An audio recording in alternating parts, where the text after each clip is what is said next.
Hello. हमारा आज का टॉपिक है साइटोप्लाज्म। तो हमने सेल के सारे पार्ट्स पढ़े। एक लास्ट टॉपिक हमारा रहता था साइटोप्लाज्म। साइटोप्लाज्म का मतलब है सेल के अंदर लिक्विड मीडियम या फ्लूइड मीडियम, जिसमें हम न्यूक्लियस को इंक्लूड नहीं करते हैं, दैट इज कॉल्ड साइटोप्लाज्म। अगर आप न्यूक्लियस को भी इंक्लूड करें तो हम इस लिक्विड को प्रोटोप्लाज्म कहते हैं। सो एक सेल के अंदर जितना भी लिक्विड, आप यहाँ देख सकते हैं, ये सेल है आपका। इस सेल के अंदर जितना भी लिक्विड है, दिस होल लिक्विड, ये पूरा सेल मेम्ब्रेन है और इसके अंदर के जितने भी लिक्विड को हम कहते हैं साइटोप्लाज्म। अगर आप इस लिक्विड में न्यूक्लियस के लिक्विड को भी प्लस कर दें तो हम इसे कहेंगे प्रोटोप्लाज्म। Protoplasm, right. तो इस साइटोप्लाज्म का फंक्शन क्या है? First of all it will have cell organelles. इसमें सेल ऑर्गेनल्स होते हैं जिनका स्पेसिफिक फंक्शन होता है। और ये जो सेल ऑर्गेनल्स होते हैं इन सब में मेम्ब्रेन होती है, they all have a single membrane.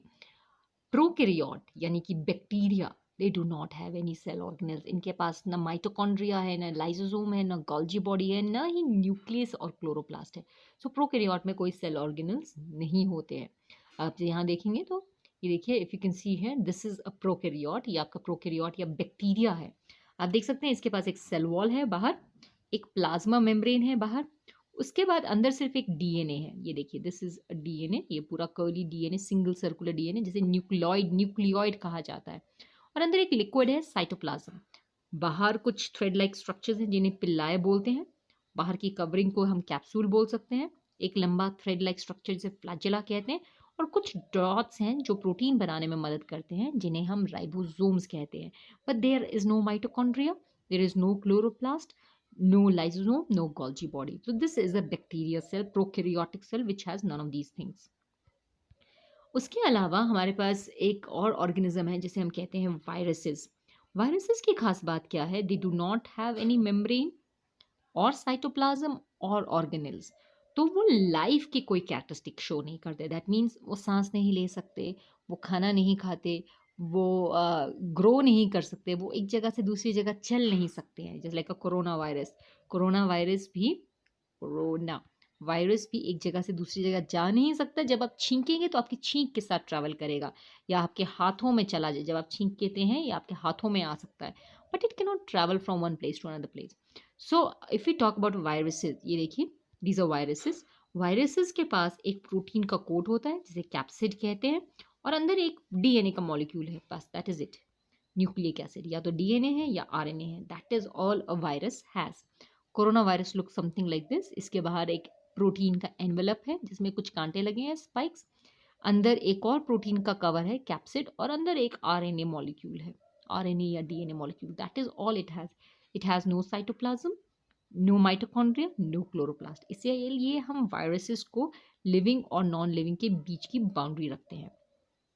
The last topic of the chapter is called cell division. Now, it is a very important topic, cell division. Cell division का मतलब है एक सेल से डॉटर सेल्स प्रोड्यूस होना, that is called cell division. So you have one cell, तो जब ये daughter cells produce करता है, this process is called cell division. इसका बेनिफिट क्या है?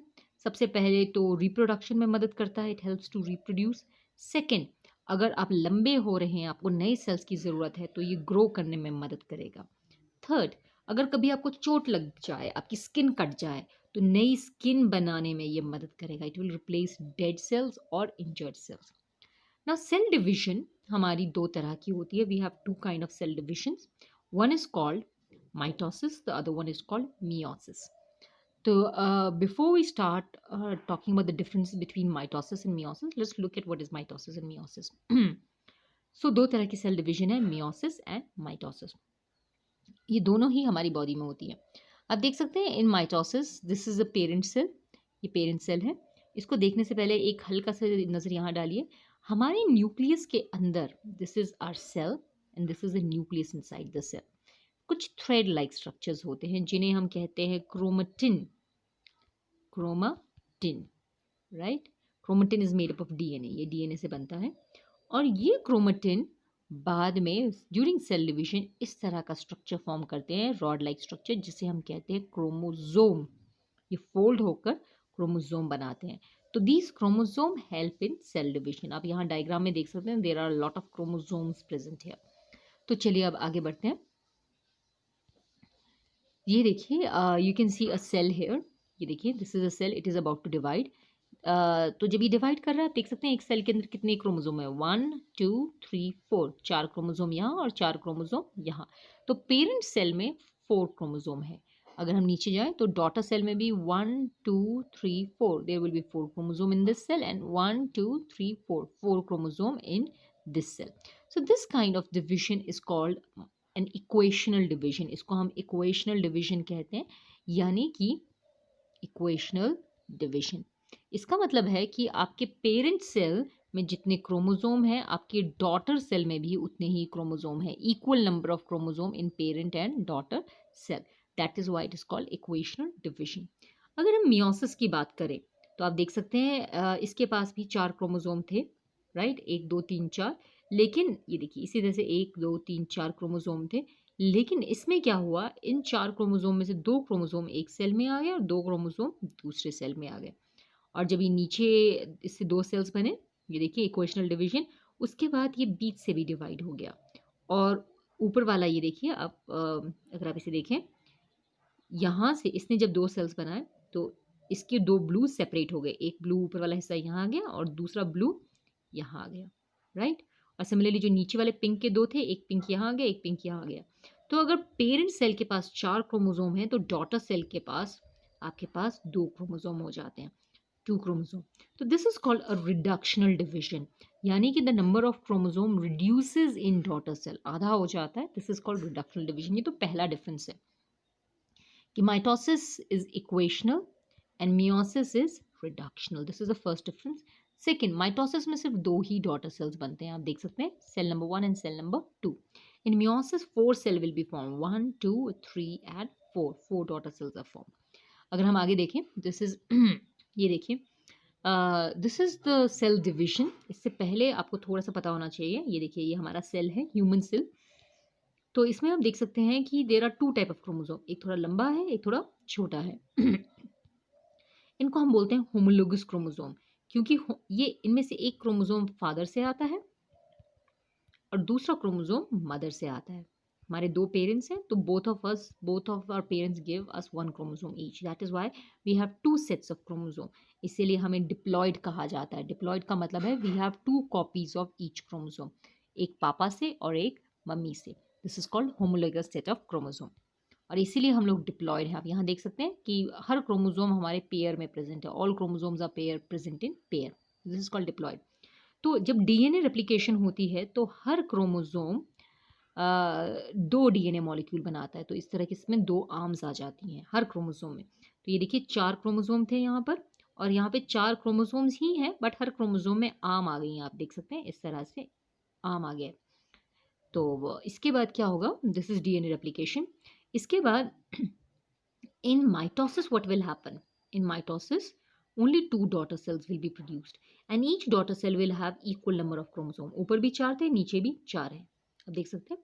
This is called mitosis. But in meiosis, अगर हम मियोसिस की बात करें तो आप देख सकते हैं पेरेंट में 4 थे लेकिन बच्चे में सिर्फ 2 ही क्रोमोसोम है और ये भी आधे हो जाएंगे, ये भी सिंगल हो जाएंगे। तो ये देखिए सिंगल सिंगल 2 क्रोमोसोम है। तो in meiosis what happen, the number of chromosome becomes half, reduces to half. उसके अलावा यहाँ पे देख सकते हैं 1 2 3 4, 4 daughter cells are produced. So this is called meiosis. तो आपके मियोसिस में हैप्लॉइड कंडीशन हो जाती है, यानी अगर आपके पास 4 क्रोमोसोम थे उसका एक सेट ही आता है आपके पास, this is called haploid condition. ये सिर्फ गेमीट्स में होता है, यानी कि रिप्रोडक्टिव सेल्स में होता है। तो अगर हम अब माइटोसिस और मियोसिस में डिफरेंस पढ़ें तो माइटोसिस में 2 डॉटर सेल्स बनते हैं, मियोसिस में 4 डॉटर सेल्स बनते हैं। माइटोसिस में जो डॉटर सेल्स हैं वो पेरेंट की जेनेटिकली सिमिलर होते हैं, मियोसिस में सेम नहीं होते, थोड़ा डिफरेंस होता है।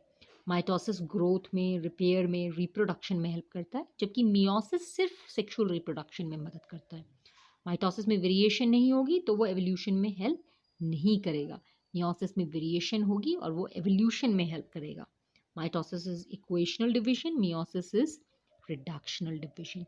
So these are the differences between mitosis and meiosis. आज के लिए हम इतना ही करेंगे। Have a nice day.